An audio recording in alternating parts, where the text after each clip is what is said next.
નમસ્કાર, real power ન્યૂઝમાં આપનું હાર્દિક સ્વાગત છે। સૌથી પહેલા નજર કરીશું આજના મહત્વના મુખ્ય સમાચાર પર। પાદરા તાલુકા પંચાયતમાં યોજાયેલી સામાન્ય સભા તોફાની બની। આજે પાદરા તાલુકા પંચાયતમાં યોજાયેલી સામાન્ય સભા તોફાની બની હતી। કેટલાક તાલુકા પંચાયતના સદસ્યોએ નારાજગી વ્યક્ત કરતા ભારે હોબાળો મચાવ્યો હતો। જો કે ભારે હોબાળા વચ્ચે પાદરા પોલીસ ઇન્સ્પેક્ટર ચારણ સાહેબ અને પાદરા પોલીસ સ્ટાફ પણ દોડી આવ્યા હતા। બીજી તરફ કોંગ્રેસના સભ્યોએ તાલુકા પંચાયતના પ્રમુખ અને ટીડીઓ સહિતના લોકો સામે ગંભીર આક્ષેપ કર્યા હતા અને માત્ર સત્તાધારી પક્ષના લોકોને જ વિકાસની ગ્રાન્ટો આપતા હોવાના આક્ષેપ સાથે ભારે હોબાળો મચાવ્યો હતો। જો કે આ સમગ્ર સામાન્ય સભામાં એસટી વિભાગની અપૂરતી અવ્યવસ્થાથી પણ તાલુકા પંચાયતના સભ્યોમાં ભારે રોષ જોવા મળ્યો હતો। મુજપુર તાલુકા પંચાયતના સદસ્યના પતિએ તો ચાલુ સભામાં જ આત્મવિલોપનની ચીમકી પણ આપી દીધી હતી અને કહ્યું હતું કે મુજપુર તાલુકા પંચાયતના વિસ્તારમાં તાલુકા પંચાયત દ્વારા અન્યાય કરવામાં આવે છે અને કોઈ પણ પ્રકારની ગ્રાન્ટ આપવામાં આવતી નથી। તેથી આ મીટિંગને તાત્કાલિક ધોરણે રદ કરવામાં આવે અને થોડા દિવસો બાદ ફરી મીટિંગનું આયોજન કરવામાં આવે। જો આ પ્રકારનું કામ કરવામાં નહીં આવે તો તેઓ પોતે આત્મવિલોપન કરશે તેવું જણાવ્યું હતું। બીજી તરફ ચોકારીના ભાજપના તાલુકા પંચાયત સદસ્યના પતિએ પણ ગંભીર આક્ષેપ કર્યા હતા અને ચોકારી તાલુકા પંચાયતને અન્યાય થતો હોય તે બાબતેની વાત કરી હતી। સમગ્ર સભા દરમિયાન ભારે ગરમાગરમી જોવા મળી હતી। તાલુકા પંચાયત વિરોધ પક્ષના નેતા હાર્દિક પટેલે પણ ગંભીર આક્ષેપ કર્યા હતા અને કહ્યું હતું કે તાલુકા પંચાયતના સભ્યો સાથે અન્યાય કરવામાં આવે છે, તેથી આયોજનો ફરી કરવામાં આવે અને બધાને એક સરખી ગ્રાન્ટ આપવામાં આવે। જો કે સમગ્ર મામલે પાદરા તાલુકા પંચાયતના ઉપપ્રમુખ લોમેશ પંડ્યાએ જણાવ્યું હતું કે પાદરા તાલુકા પંચાયતની તમામ સીટો પર તમામ સભ્યોને સરખી ગ્રાન્ટ આપવાનું આયોજન કરવામાં આવશે। કોઈ પણ સભ્ય સાથે અન્યાય કે પક્ષાપક્ષી કરવામાં નહીં આવે તે પ્રકારનું નિવેદન લોમેશ પંડ્યાએ આપ્યું હતું।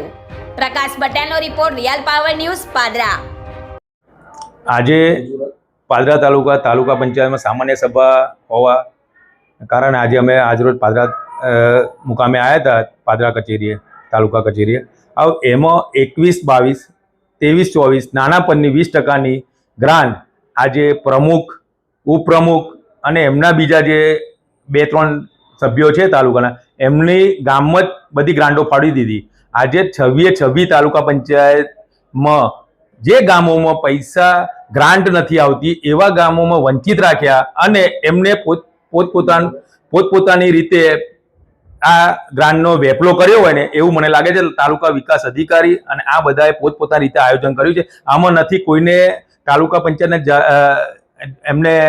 તાલુકા પંચાયતમાં કોઈને જાહેર નહીં કર્યું અને આવીને આવી અમે સખત વિરોધ કર્યો છે અને અમે ફરીવાર આ મીટિંગ બોલાવે અને ફરીવાર આયોજન કરે એ સંદર્ભે અમે તાલુકા પંચાયતની ટીડીઓને જણાવ્યું છે। આજ રોજ પાદરા તાલુકા પંચાયતની સામાન્ય સભા મળી હતી।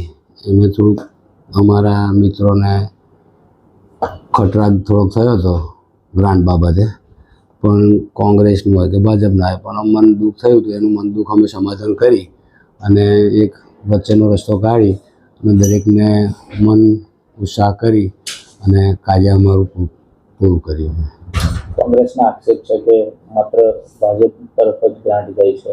ના, આજે કોંગ્રેસના કોઈ પણ તમે પંચાયતના સદસ્યને પૂછશો તો આજે એવું કહે છે કે ભાઈ જે કર્યું છે એ સારું કર્યું છે અને સારા માટે કર્યું છે। અમારે આક્રોશ કેમ હતો? એ થોડું મનમાં એવું મન દુઃખ થઈ ગયું હતું એમને કે ભાઈ આ અમને અપાઈ ગયું છે અને આ અમને અપાઈ ગયું છે એવું, પણ એ ખરેખર એવું નહોતું। થોડુંક લખવામાં તકલીફ પડી હતી એટલે આ આમથી આમ થયું હતું, પણ એ બતાવી દીધું અમે અને જોઈ લો એટલે એ લોકો સમજી ગયા અને પછી કહ્યું કે ચાલો બરોબર છે, મીટિંગ આપણી પાસ કર્યા તારીખે। ગુજરાતી સમાચારો ઘરે બેઠા નિહાળવા માટે રિયલ પાવર ન્યૂઝ ચેનલને લાઈક કરો, શેર કરો, સબસ્ક્રાઇબ કરો।